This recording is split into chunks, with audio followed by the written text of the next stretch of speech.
Why, hello. Hello, hi. It is me, it is I. Small time DD, you're a Fadi, or these your internets. Akastrata, I'm back. Hello, Yella. Yella, how long do I have with these curls? Because I was like 2 weeks, I'm taking them out, but now my friends want to do a cute little lunch next weekend. And I'm like, I'm probably never going to put these things back in my hair, but I also don't want them getting matted with my hair. Oh, thank you guys so much. You guys have been so lovely on my grad video. I can stop calling myself a dropout now, which I was, and I really had no real qualms about it. But I went back to school. I didn't have that much to do. I had like a semester. I had a semester of school left. Imagine that's like the only thing that was hanging over me, and I was like, oh my god, it feels like so much work.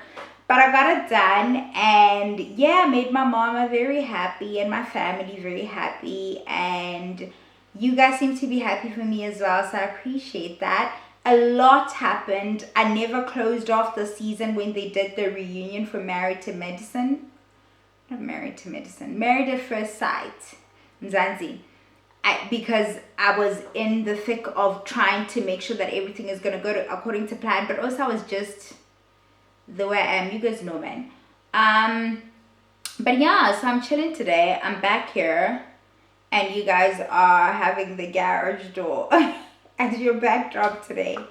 But I know you'll be okay. And the one thing that stuck out to me, so we'll do a little bit of hot topics just to get us back into the groove of things. And I will come back and tidy the season, so you guys who've been following the season with me get my final thoughts on reunion, because it's not fair that there's just one little thing left and then I don't come around to clean it up for y'all. Okay, but let's get into some training topics. I think we can talk about Lerato, Nxumalo. I think we can chit chat a little bit about the baddies and their connections to, you know, mafia and shit like that. And I think we can maybe, if there's time, touch on the black coffee thing. I wish I had it in me to sit down and talk about that when it first dropped. But son, I was tired. Okay, what was happening with me? But it's crazy to me that there were so many brokies, because most of these niggas don't got shit going on. Don't got a cent to their name, nothing. That were on and on about, yeah, gents. Is marriage even worth it? Is it even worth it? What are you talking about? What are you talking about? You don't need, you don't belong in this conversation. This is not your chat. You don't need to concern yourself with this. Okay? You just need to sit on your buttocks and wait for your 350 from the nigga poser. Okay? The nigga Ramaphosa. Don't gents, protect you don't got shit. You have nothing to protect, my dog. I was so confused, because I would open some profiles and I'd be like, are you sure you belong in this conversation? She doesn't deserve, it's always a deservedness thing. She doesn't deserve all of that money, because Mbali, the courts favored her, or ruled in her favor. I think she's entitled to half. They need to split the estate in half, essentially. And I saw Panya Lazar saying she's a working woman. She is an actress. She can take care of herself. Why does she need... Let me explain something that men know, that women are too excited about this. Do you see what I've done? I just put one on. You can just put one on. You can. You can just put it on and stop getting yourself tied up in all types of legal shit. If you really, it's your finger to adorn how you wish, right? If you choose today that you're wearing your ring here, I wear rings here all the time because I love the way rings look on this finger. I love it. I love a stacked hand as well. Nobody's gonna fucking tell me to not wear a ring there. It's on my person. What do you mean? Instead of getting yourself trapped in contracts of like servitude to like undeserving men because you just want to be married so bad. One little wealthy man, one little man that's managed to amass all of this wealth does not take away the fact that marriage is built to benefit men and also to help their egos along. Like, it just simply does not change that. This one little ruling, most men won't accumulate this much.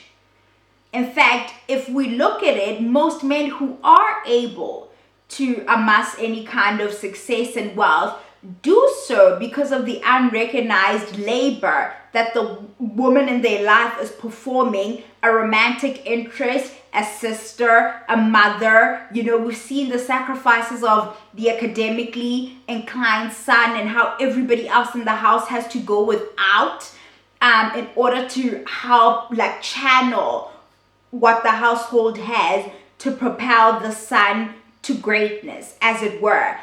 Men are only able, or most successful men have a home life that they don't ever have to think about. And on the face of it, on the outside looking in, it's such a put together thing. Like La Duma, the same way you're doing with Lerato now. La Duma, and you sneak into the DMs, not aware that woman is the one who's doing all of this orchestrating, all of this, us with the narrative building, all of this telegraphing to the world, this is the picture of us. We see how hard Nxumalo works on that imagery, right? All the girls do that. She's just a public figure, so we see it on a bigger kind of scale. But in our own little micro situations, we do that as well. So the idea that when it's like D-Day and the divorce is knocking on the door, that we're now going to turn around and say, we're going to discuss issues of deservedness and talk about he worked hard for that money. He didn't. Why? Because we don't label the labor that women do as that. We don't call it labor. You've heard I'm saying nothing new here. You've heard this 1,000 times. When she was raising his kids, when she was keeping up a good home, when he didn't have to work, he didn't know how it was getting done. All he had to do was DJ and produce. He could channel and focus all his energy on that thing and make it work because everything else was getting taken care of. By what? Fucking fairies. Because if he's spending that much time doing this DJing thing, she's spending the same amount of time making sure that their lives are together. That's work on her end. So I don't understand where the confusion is there. Well, there is no confusion. It's all pretense. It's a lot of money. Well, that's the price of cheating. That is the price of it. He expected, and a lot of wealthy men, there's an expectation that she was supposed to stick it through.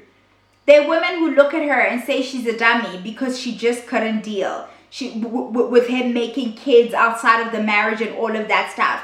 This is the price that you pay if you are a wealthy man who goes back on your word.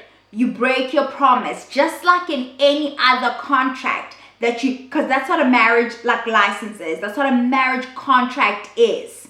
It's exactly that. If you break your contract with your employer, whomever, there are consequences thereof, aren't they? Why are we acting weird now that he locked himself in this contract? Because socially, there was enough there to make him think that as long as he continues to be this high earner, she will endure whatever. He felt safe. He made 2 kids on this lady. It was the serial cheating, and us, we negotiate with ourselves, move our boundaries, right? She was going to put up with the cheating. She said this. But she said to herself that if he makes children, you see, you move your own, you cross your own boundaries, you violate your own boundaries in order to make this thing work. That's the price that the women are paying in these setups. Especially with men like this, that you feel like people are going to look at me like, why am I breaking this up? Why am I doing this? Why am I doing that? Jeff Bezos had to pay the money that he had to pay. Why? Because he broke the fucking contract. What's so confusing here? What is so confusing? And it's like, because men do live vicariously through other successful men, they felt it. I actually was worried about Enhle safety. I felt myself be like, I hope this lady is, because I felt like one of the unhinged ones would be like the issue of deservedness of she did nothing. Mind you, she multiplied him.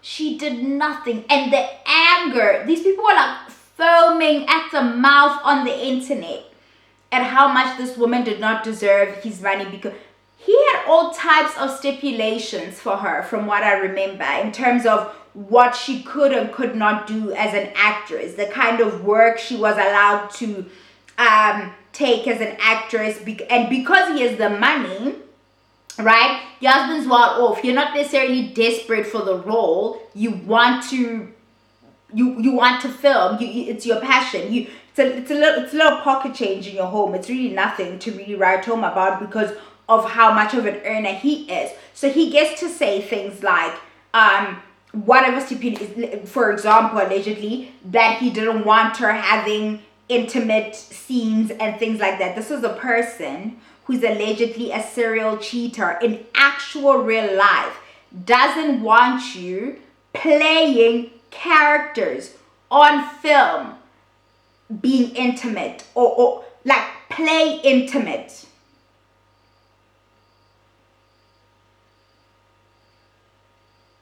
You know how like a dude will cheat on you and you will text a dude, not even sexting, start texting a dude, and you find those text messages and act like you are the word. Like, how could you, when he's been cheating on you your whole relationship? This is that shit. Except acting. He didn't want her to act. I was like, I'm sorry, what? Allegedly. What? What do you mean? All types of things that made it like, that put hurdles and hampered her earning potential, if you would like, as an actress, right? And it was just, and everybody's like, yeah, but would you want your partner? But we're so emotional, right? Women are so irrational and women are so emotional, because I saw comments. I saw somebody saying, but yeah, I get what he mean. Like, would you want your partner doing that all up on TV? I was like, you probably Zulu. You probably are. I don't gotta qualify that. You probably are. You know, there's some shit y'all would say. And to them, it doesn't register as he kept her career. No. It's he's a man, so he gets to say that he wants his wife to do this and not do this. Does she get to say, you can't play in strip clubs, or you can't play in clubs where there's gonna be half naked women? No, that's his fucking job. He's a fucking DJ. What do you mean? Where is he supposed to go play? Where? At the fucking Vatican? Like, what are we on about? But y'all was spazzing. The point is, marriage is still worth it, dummies, and you guys know that. You get the most out of it, doing the least amount of work, being made to look like you're doing so much. You'll be alright. You'll be alright. Let's move on to the next thing. Lerato Nxumalo's thing. I don't know why I thought her surname is Nxumalo. Like, I had to go look it up now before I started. I was so shocked. First of all, guys, when I saw she got married a weekend where there was Koningi happening, so the pictures she posted were clashing with something else. Was it the finale for Married at First Sight or the vow? Something was happening, so things were getting lost in the mix. I'm not really her target audience, but I'm not unfamiliar with who she is, much like Grace. Like, I don't consume their content, but I know who these like young women are. When I saw her in a wedding dress, my whole heart dropped. That's why you never heard from me. My whole heart dropped. I looked up her age. I'm like 26. Baby's giving Denise 2.0. I really don't care how anybody feels about this. We're all thinking it. We're all thinking it. We all are. We all are. We saw it and we were like, you know what, like, and I've said this to you guys, the way we talk around black women having to date out, I said this with the Denise stuff as well. I'm not saying people shouldn't, and I'm not saying people shouldn't explore love where it is and where it comes at them and stuff. Our talking around it leads us, like especially young black women who are looking for love wherever they may find it, and if they find it out, they race, and it is what it is. They go into some of these situations feeling like, if he's not a black man, I don't need to have my guard up as much, or I'm going to assume that, oh, you know, white men will take care of you, white men dote on you, white men. I'm like, which ones? Which ones? Because the white bitches are telling us every day on the internet that is quite literally not the case. I'm like, 26. When I see like beautiful young women in their bag getting married young, I just know something is up, and I can't put my finger on it. Most times I can. Usually it's a man trying to lock you in and cap you because you're getting too big for your bridges. Like, something is going on where I'm just like, no, I don't get it. I don't get it. We're just not in a time anymore where people really get married that young, or is it me? I don't know, unless it's some churchy element stuff. But those were my thoughts when everybody was like, oh my God, gorgeous. I was like, oh, we lost one. God damn. That's me. So now, a week later, or just this week, the man is doxxed, right? The man is doxxed, and then in true slut fashion, us sluts have now hurried on over and tried to send him friend requests and blah, blah, blah. And I'm hearing all the chats around it, and it's, oh, people are just curious because she's a public figure and she's the one who posted the back of his head. We would not be interested if she hadn't posted the back of the head, or anything about her wedding and stuff, even though she is a content creator. And there is some of you who really feel like, I'm prettier, I could have the life she has, I don't mind being the side chick. The assumption going into the inbox of a man, because you guys do this, and I understand there's a lot of nosy asses, like I'm a nosy one.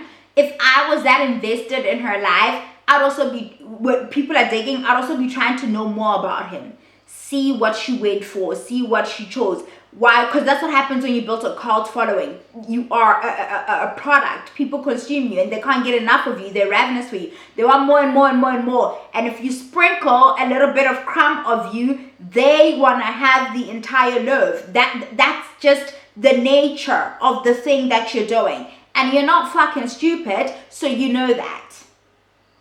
You're not dense. You know that's how this works. So you sat down, you made the decision to start posting limbs, all manner of shit. And now you have our interest, and nosy asses, we want to know. Then those of us who feel like, oh, mind you, we see her grinding. We see her putting in the work. Yet we still think, this is not my slut side talking, my nosy side. I'm just there because I'm fucking nosy and I want to know, right?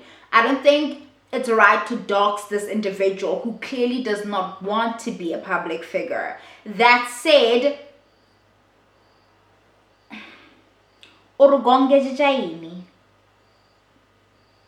that the kukosi, the limb, you're setting yourself up there, my dear. You just are. But as for you, I said to you guys like a while ago that I had girls in my life. We're grown women now, but we've been friends for like forever. Where I'm like, being seen with that bitch has a dude's like stock going all the way up. Like, you become hot property. That's why when I look at influencers, like a certain influencer, you're dating somebody, whenever you date somebody, you plug them, or you start being seen with them, you up their profile. Like, the girls look at, I think of Naledi Malala, it doesn't matter. Recently she had a thing. I watched a podcast of hers where she was talking about this. She had a thing with somebody who's also somewhat of a public figure, and clearly that person was trying to use her to grow an audience or whatever, right? Because and also to grow your appeal as an eligible somebody. Because being seen next to a certain caliber of woman ups your profile. Lerato, for all her content, is also bordering on lifestyle, right? So the assumptions, the girls without, good analysis, the assumption when we see you, like when we see this man, it's like, oh, this man is with Didi. Didi is this type of bitch. Like, she wears this perfume. That means that man must then afford this. I heard that Megan Fox just got cheated on again by, I think it's Machine Gun Kelly. Is that who she's with right now? Literally before I got on here. And there's a little white boy on there who's like, people are like, oh, why, blah, blah, blah. Why would a girl like that get cheated on? If a girl like that gets cheated on, we don't have a chance. And then he goes, but the only reason a guy dates a woman of that caliber is to get more bitches. Okay, I'm not saying that's why Lerato's husband is with her. I'm saying that's what this is. The girls are looking at Lerato's life and they have decided that that white man is providing it for her. They see her working. She's an actress. She's an influencer, right? One of the most successful ones. We see the brand deals coming. We see all of the stuff coming. But in our minds, it's, yeah. This is not my slut brain. Yeah, she's doing all of that, but I'm sure that man is really providing the bulk of this comfort and this entofo for life that she's curating for our viewing pleasure. We don't even know if she really lives soft like that. We don't know the first thing, if she's living soft like that. And because of that, we are running, jiggling down to the inbox, trying to get to know that man a little better because we think we get.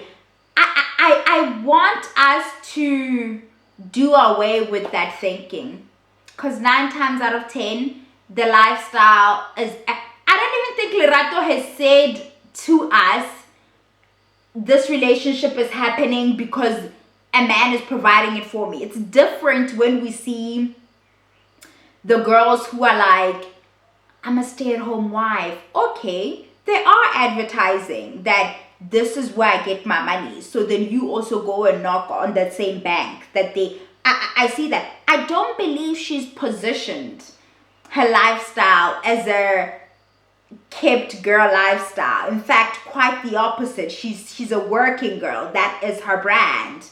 So that's how I'm like, the analysis is just not there. Like, and that's how I know. I don't even want to call you hoes or sluts because that's an insult. Hoes are skilled people with good analysis who can weed out stuff from a distance because, it's a calling. They're born for the shit. Like, they can see from a distance or this is what's happening there. And so, I suppose some of them learned that from experience. The industry will teach you a lot. But it's like, you're doing a lot.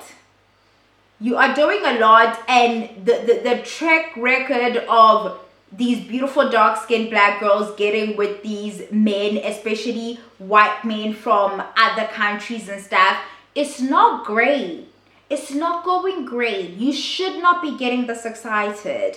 I see now that she sent out some legal letters to people who were talking about her.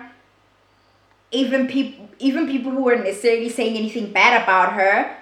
So I don't know if her attorneys just sent out, this is Lerato, that is, Sims is pissed. This is a desist, baby. Was sent out to Sims and other people. I saw the clips on TikTok of her being like, at 7 a.m, she's so pissed. She's so pissed. I'm so sorry. And I was also just like, this out here for us, my dear. We just, for the most part, you guys, I think I say this all the time, we don't know Kerry Washington's kids. I don't even think people stop what they're doing and try to go find them. There are plenty of famous people who walk the red carpets by themselves and then they go home to their spouses because their spouses don't care to be in that space. Mega stars. You're the one who's doing little droppings and then pulling away and enticing people and pulling away, and you are an actress and an influencer. You understand how the space works. You do. Now, if I'm going to talk about what you're talking about, why are you mad at me? I'm not even doxing him. I'm not posting anything that you didn't post. Sims didn't post any pictures that you didn't put out there yourself. She shouldn't dox your man and like that. And it's not just her. A couple of people on TikTok as well that I saw that, got these letters to take this down and, threatening legal action or whatever. It's like, baby, we don't got shit. You've seen the state of things. We're unemployed. And I understand that when you guys get a little bit of change and you can afford an attorney leave, you want to flex your muscle, you want to flex your little power, but it's a poor use of money. You've been doing this long enough to understand that you're the one making it grow legs. You could have kept quiet and it was going to go away quietly. You didn't have to send this to whomever to say, because now what does it mean? You need these same platforms to talk about you when you're doing good or when whatever. Like when you got married and you posted the pictures that you got married, the same platforms picked it up and they were like, oh, she looked beautiful, she did this, she did that. Today you come back, you threaten people who are just reporting on the fact that people are trying to sneak into your man's DMs. Mind you, we learned this from you. People are trying to sneak. So should we just no matter what's happening, it's good, it's bad, as we don't say anything about you, then don't be in the space. Don't. Some of us social worker. We're not talking about anybody who's a social worker right now. They live in their private citizen lives, then they go. Nobody's talking about me. Okay? That's all I have to say about that, but it's not going to end well. You can just feel it. I'm sorry if you think that's a lie. I'm not sorry. I'm not. Milnerton High. That's another one. Is it Milnerton? Yes. There's I'm not gonna attach that video on here, you guys, okay?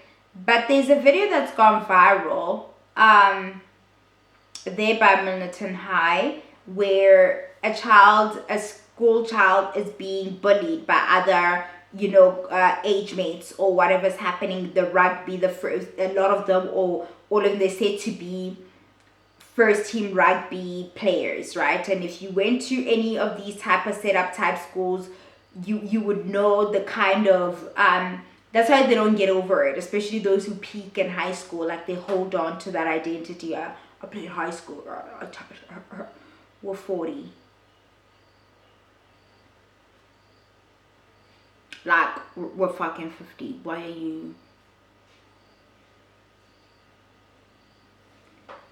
And it's gone viral and people are coming out telling their stories of the things they've had to endure in these spaces, schools like this, but this school in particular, when experiencing any kind of bullying or abuse or something from a rugby player because of the culture of the school and rugby being what it is for the school, and the schools want to have their names attached to people who end up as the greats on these fields. They do. So the lengths to which they will go to protect a so-called promising rugby player in the school at the expense of your child, you should not underestimate that. You shouldn't. It took me back to that documentary we watched on Showmax. Do you guys remember? School Ties. And I remember there's also this young man I think he's biracial, because that comes up in some of the stuff he talks about. He locks his comments and I can't download his videos and I have not committed his name to memory.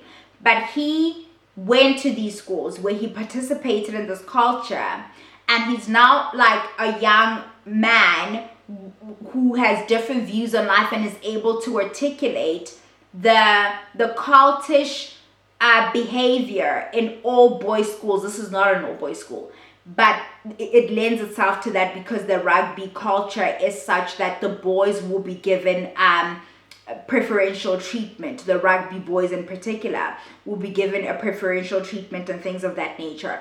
And he basically unpacks the toxicity in these spaces and the performance of masculinity that is pushed in these spaces, that is not reprimanded in these spaces, that is even encouraged in these spaces by not just peers, but people who are responsible for them. So the grown-ups in that space that should know better, that should be curbing this behavior. When you think of hazing and things like that, that there should be a coach who's like, no, don't do that, don't do this.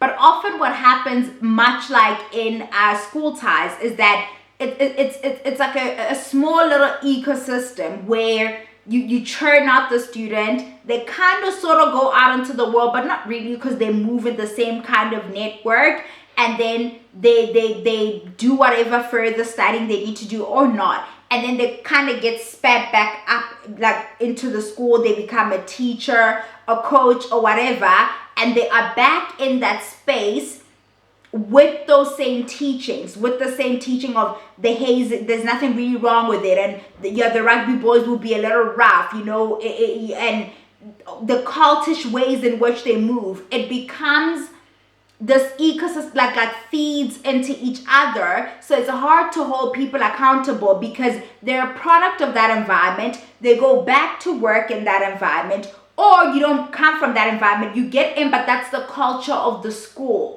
Right? We put up with these things. When I've said to you guys that we ought to stop saying that certain qualifications are useless or certain job things are this or that, we have to stop saying things like that, because recently we had a situation where a child in my life who is open about his sexuality was bullied at school. Like, it got really, really bad by a learner who's like a few grades up and stuff. And the school, the handling of that matter lends itself to people feeling like people's sexuality is an issue. If the people responsible for divvying out the discipline walk into those spaces with their prejudice, their biases, and they do, we all do, their reluctance to divvy like discipline will show up in these instances. If you have male staff at a Milnerton High or whatever who feel like, oh no, a little roughness is good for boys, a little, he needs to get roughed up a little bit, like that's how you produce strong boys, these lighties are most fucking soft now, and shit like that. When you have people like that going back into the system that produced them, having not unlearned but embraced that culture, this is what happens. Because with people making videos now telling us of their experiences of yesteryear, people from telling you, there's a girl who shared a story about being hit with a buckle, with the buckle on a belt, because she squished water in the general direction of one of the rugby boys. And the instinct, they're not emotional, because anger and violence is not linked to emotion. It's just a thing they do. And the retaliation was to whack her with a belt, she alleges, the buckle side of the belt, and it hit her on her jaw, whatever. And she's like, a teacher then took her to the Mediclinic not far from the school. If I find the clip, I'm going to put it here, okay? The parent was not informed, right? Her parent learned later of this, and she was instructed that you can't say this is what happened. Why? Because there's brand school, insert whatever school, there's brand DD High to consider. There is promising rugby boys career who will say, I was a learner at DD High. There's that we too will go on to be in the history books, which then like feeds back into helping brand the school, which will help us to attract, will keep us in the running to attract a student or a learner of a certain caliber. We are most likely, because this is the thing, guys. If we hear now that that school has produced 5 Springboks, do you know how many like young boys who are rugby players will want to go to that school? Things like that allow you to like get funding for the school, because now that network of the learners that have graduated on there went on to do very amazing on like the field, either in club rugby, or played for the national team or whatever. It boils down to money, by the way. It's always about money, right? They can help to bring in a lot of things just by that attachment and that association back into the school. If it's not them donating, it's them fundraising for the school, keeping up the grounds, helping you get like an influx of learners that are academically excellent but also like really great at sports. That's the brand that they're looking to protect. They don't give a shit about your child who like is great at economics. They are not about to sacrifice their rugby player over your little Didi. Like Didi King. Like what in the bigger scheme, because it's a business. It's a fucking business, okay? Your kid is gonna come out last here. And guys, you're powerless in these situations, right? Because they'll find little things where it's your kid that ends up in trouble or getting expelled, or the classic Donald Trump, there was bad things happening on both sides, like false equivocations of this is this and that is that, and it's like, what do you mean? Most rugby players don't even do great like academically, but for whatever reason they don't fail grades. You can unpack that at a different date. I saw that, okay? A lot of them aren't really doing great in classrooms, but because they're doing so well in the field, somehow they get pushed up.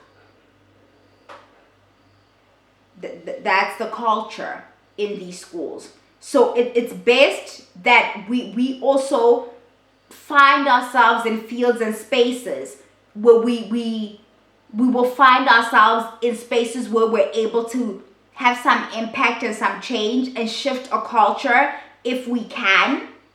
I don't think you can though. I don't think you can here because money is involved. Like once you identify the capitalist element of whatever's happening, then you realize that you're going to lose. It's always stronger than you. It is always stronger than you. I don't care how strong your will is. But that's the issue of Milnerton High. I can't remember what else I put down for hot topics for you guys. Do you guys want to know who else I saw that trended last week? A young lady, I think she's from KZN or something, and she's got this like a teal, blue, green kind of background. It's teal. It's like a turquoisey, like a deep so teal. Paint, and oh, they ate her up, bitch. This young lady was good. She's 24. She's married. She's a product of her environment. Tando wasn't caught, guys. Tando wasn't caught, and I feel like her take summed up where my mind was, because my heart broke for her more than anything. And if I find the thing, I'll put it here so you guys can see. Ngiyayivala ke manje. Lo sisi lo. Upende wakwami siyamvungazelisa shem. Uyazi abantu besifazane bashawa into encane njengoba impilo zabo sezimosheke kangaka, bathatha imfundo bayisebenzisa la engafanele khona. Uyazi ukuthini? Iningi labantu besifazane alinazi ibeletho. Iningi labantu besifazane alisoze lazala, ngeke besazala. Iningi labantu besifazane abafundile njengawe wena Thandeka, angeke bephinde bebe nabantu nje abawuhlala nabo impilo yabo yonke, kohlezi beqoma beyeka ngoba yini nihambe emaklabhini nigijimela imali ukuthi nithi nifuna imali la namadodana imali kanti athwala ngani ngoba nifuna 5,000 nitshela ukuthi empilweni fanele ugijimisa imali. Amazwini ami angigudlukile sisi, ngihappy nje uyangibona nje. Angidingeki kubuzwa ke mina, angidinge nje kubuzwa, ngizaphinda ngithi ngihappy nalo pende wakwami lo ogreen mntakama. Elami lithi baningi osisi abazofa nje bebolile ngoba vele nawe Thandeka ngiyakubona usubolile mntakama ubolile nje vele kwayinto ke yokugana vele awusanayo. Mina la ekhaya Nkosi yami sengizonichazela ubaba la ekhaya Nkosi yami lo wami ngathandana naye esikoleni ngangenza grade 11 ngangiseyitshitshi leli la kwethu ngasuka naye kwaze kwaba manje from 2017 ngicela ungibalele kuze kufike la ukuthi sineminyaka emingaki bese uyangichazela ukuthi wena usuqomeka ngaki empilweni ngoba uthi ufuna imali angeke izinise ndawo. Ninemali niyahlukunyezwa amadoda anifuni amadoda ayanala amadoda ayanchithela abafuni ukunilobola naleyo mali yenu imali yani pho khona kungitshele ngama vacation ukuthi mangabe ethi umuntu wakhe awuyi lapho phela ngisuke nje uthi ubhukhile ilokho nje okuduma la emakhandleni unantunyela ukubhuka ufuna uhambe ngixola lonke izwe ngoba abantu besifazane nje abanangqondo umuntu wesifazane nje lo ohlezi etshela ukuthi empilweni kumele nje ukuze ujabule kufanele uhlezi unemali mina umnyana wami uyanginika imali kodwa akanginiki le ukuthi mase fanele ngisangane uyayibona. Empilweni asiphilele yethini imali siphilela nje empilweni ukuthi sakhe imizi lesiyakhayo sisebenzelana imindeni yethu asisebenzele izwe leli nisebenzelana nina nifuna uhambe nibhizinesi lenyuka namaphenti nisivezele amathanga axegayo namathanga ukuthi uma umile ubonakale ngale akade basedlojuzwa amadoda lawa eningathole emahlabhini bese nitshela ukuthi umendo aniyifuni kanti niyayifuna niyatshelana ke mina umuntu ongafuna umendo akavale la athule ngoba lo sisi ngiyibona into esispecial kangaka ngaye angiyiboni into especial ngaye uyangiqinela kanti noma engaqina ka u30 mina ngimsabi ke nje lo sisi lo angimsabi noma ngeza naleyo degree leyo ngizombuza ukuthi ubani indoda yakhe akeze ukungitshela ngizombuza ukuthi wa break obani angeke azangitshela ukuthi wa break obani lo muntu akambreaka muphi uselele namadoda amangaki ngeke azangitshela idegree ayisebenzi nina nje seningcolile nisebenzela usathane ngoba nina nithatha ithuluzi la uNkulunkulu ithuluzi lomendo nisebenzisa ngemfundo kanti seniyamosha. Sebenzela usathane nina ganani phatheni kahle nithole amadoda nilotshole niqoqeke nihlale emzini yenu niyohambe nihlala nintshela ngama vacation i-vacation into engabalekile le hayi yayibalekanga ngaleyo ndlela ngazoqhoshe ngayo ukuthi mina ngihamba ama vacation into engenamsebenzi i-vacation.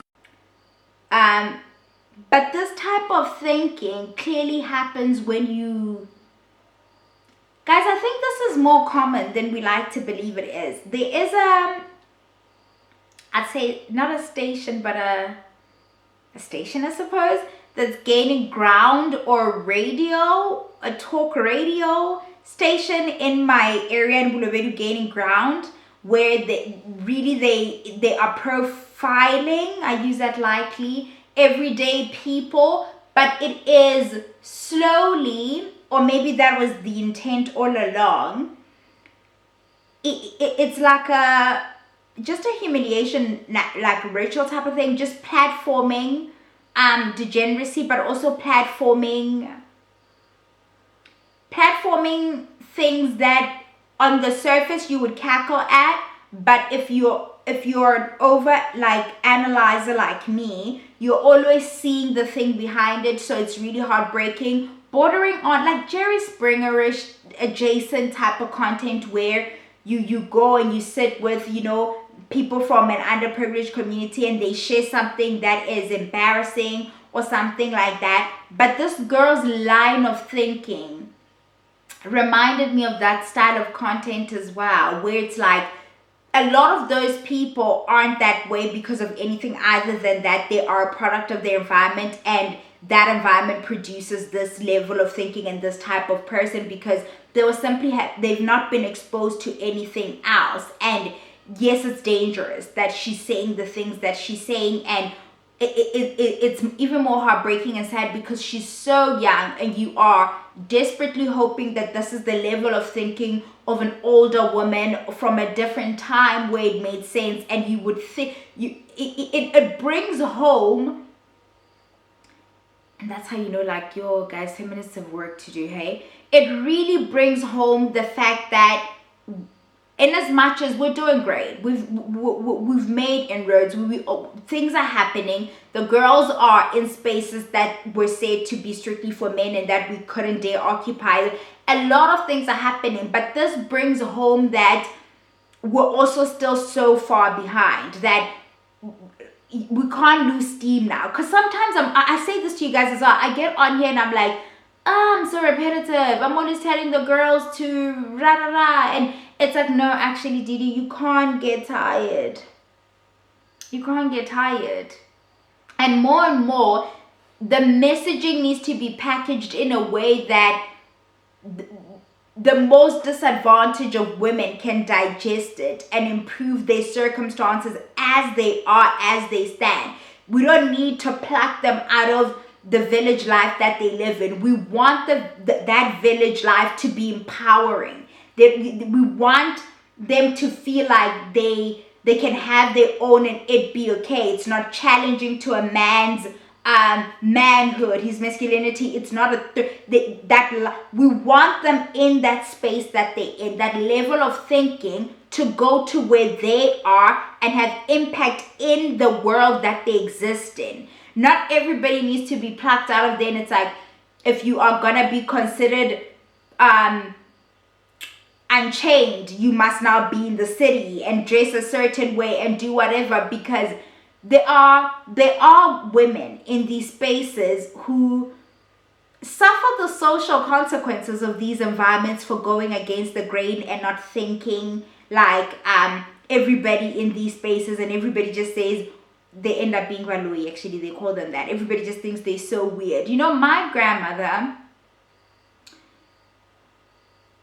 my mom talks about how their cows were stolen after her dad died because she was a widow. Yeah, people thought they could start poaching their livestock and things like that. And it's really, oh my God, I'm getting so emotional about that.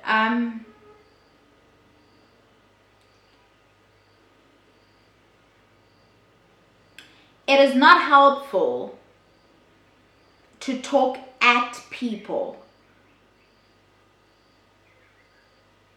in these spaces, because it's not, we can call them male-centered all they like and call their level of thinking backward and stuff, but it's because those spaces foster that, and the thinking and the teachings of that space. If they, from the time they were coming up, they were taught different, then they would think different. Like if they were taught that women are boss and they can have this and you're just as much, they would be talking like that. But that's not something they were exposed to. Quite the contrary. Not only were they exposed to just men having the rights to have certain things, it was explicitly demonized for women to even want those things. And when you're far from that experience and far from that world, your mind just simply cannot. When I see these clips I'm telling you about, this radio station here at home, there's a young girl on there who's gone viral and people have done voiceovers, and yes, we can take the humor side of things and laugh and stuff, but this is a young girl who talks about how she's dating a man who clearly looks much older, clearly muto munyonyo beji, guys. It's so obvious. And she's talking about how her kids are popcorns, like we call them that, right? Because batunya one after the other, like they're very, you know, and it's not two, like they are boom, boom, boom, boom, boom. And she's talking about it, but her language around it is such that people are laughing, right? But that's all she knows. Like that is all that man, like all she knows is that man, because that's the culture. That's why when I also see the virality around the older men nyonyobeling the younger girls in KZN and us making this, oh, the Zulus, you guys are lying. This is happening in your village, somewhere else, wherever you speak whatever language. These spaces foster like spaces that are violent to women and young girls, where my grandmother has to be stripped of things that were left to her by her husband, because the men, you know, men are supposed to protect you, the men in the community have deemed her unworthy, of decided that she's without protection, we can be violent and take things from her. And she figure out how she's gonna have to raise these kids without this livestock and stuff. My mom says that all on like, and once like today like she says, like it hurts her, you know. She's like fucking 60 and it's still like, do you know what I'm saying? Because those spaces don't make accommodations for women. They don't. She wouldn't be like that. And so I think my chat here is then we have to work on our language and work on our approach so that we recruit into our ranks, as it were, instead of berating and talking at and talking down and making fun of and all of that stuff, we need to go back to the drawing table and figure out ways to work the language around in such a way that it doesn't feel like an attack, because everything you're saying to her is counter to her reality. It's counter to everything she's been taught. There is no way she's going to receive that information and you make sense to her, because not only has she been taught this, she's lived it. She's living it now. Tando made this point as well to say you're not going to tell that girl to not take pride. Like, she feels it beaming from her when she's like, well, she's a married woman. In that community that she's from, they treat her with a great deal of respect because somebody chose her.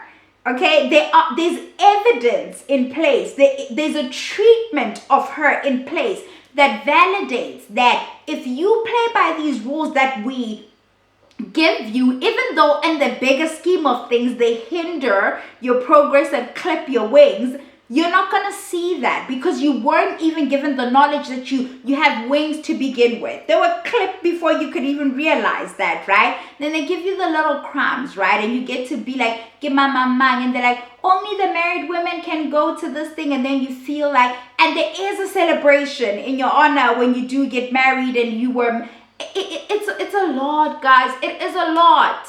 That's why certain African practices that border on or that are explicitly linked to the promotion of purity culture and only as it pertains to girls, I have no reverence for them. I don't give a shit how you feel. Like, oh, it's my culture, it's your whatever. It's only in place and set there to harm you or to hold you to a standard that other people do not need to adhere to. Oh my god, I need water, y'all. How do I get through my water intake? You guys have probably seen that. I infused my water because I was getting nauseated from like regular water. Believe it or not, because I've always been like a person who drinks water, but like whatever.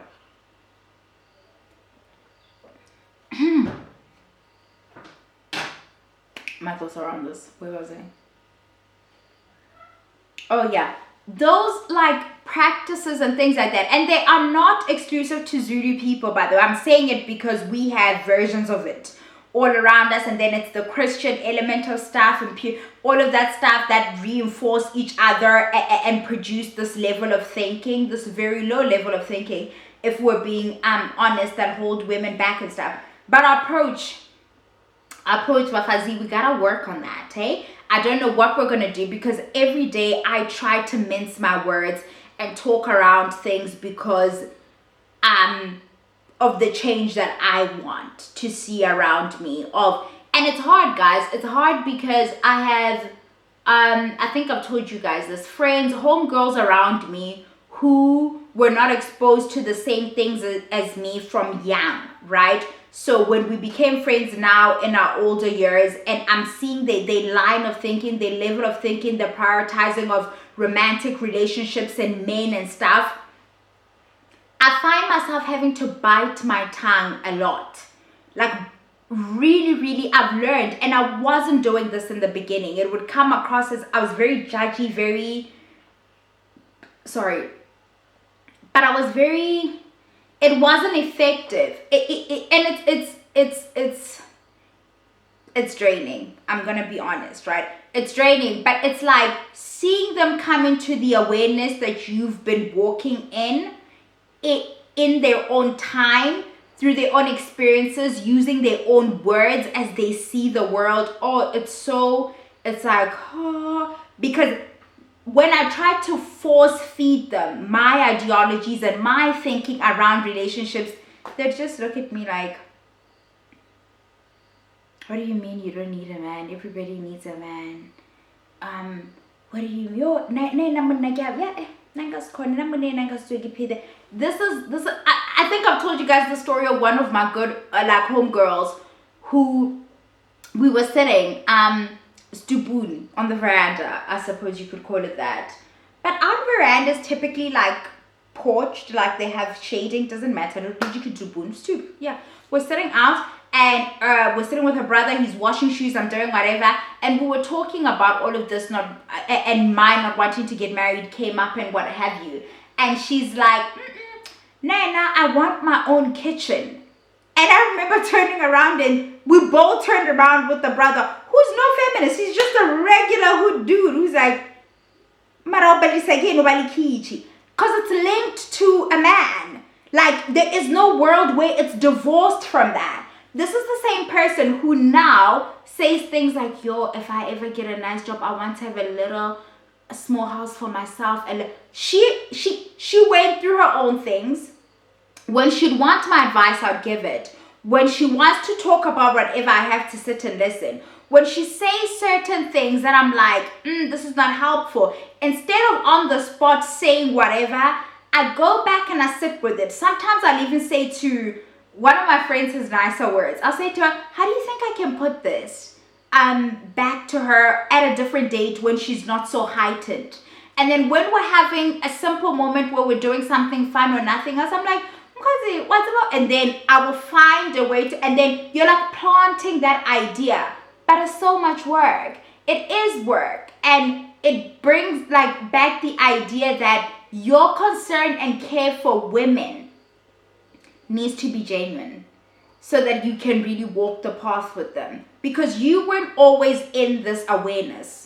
You came into it. You and I often talk about how we've had to do away with a lot of things that we thought. We've had to work through our pygmalion phases, work through our male-centeredness, actively every day doing and engaging in behavior where you clock yourself in real time and be like, that's that shit. You know, our misogyny, our internalized misogyny, are things that we're doing those things. And there's a patience we need to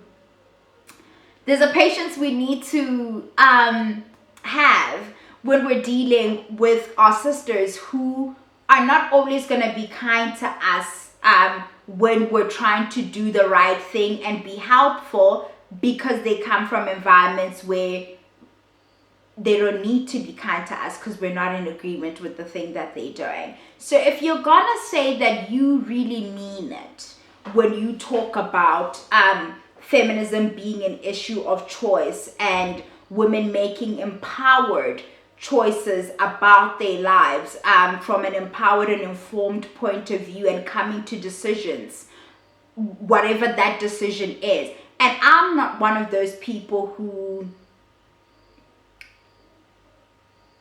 the concept of a stay-at-home wife, the African stay-at-home wife, in practice, I live in a township, I was raised in a village for the first 6 years of my life. The practice of it has been less than desirable, getting me on board, because it's cute when we see the nosy pose. Well, it's not turning out cute over there either, but at least, she can get a boob job and feel better about her. The practice of it in the broader society, as it were, because the broader is not Nosy Ponjega's reality. It's the woman whose husband is explicitly saying you're not allowed to go to school. It's a deliberate disempowering of a woman, right? And even the homestead that's supposed to be her domain, where she's a queen and she doesn't even get to have that, right? She's like shivering all the time because this tyrant is in charge of her. The practice, the seeing it in person has me feeling like I can't full on get on board with, yes, and if she chooses that, no.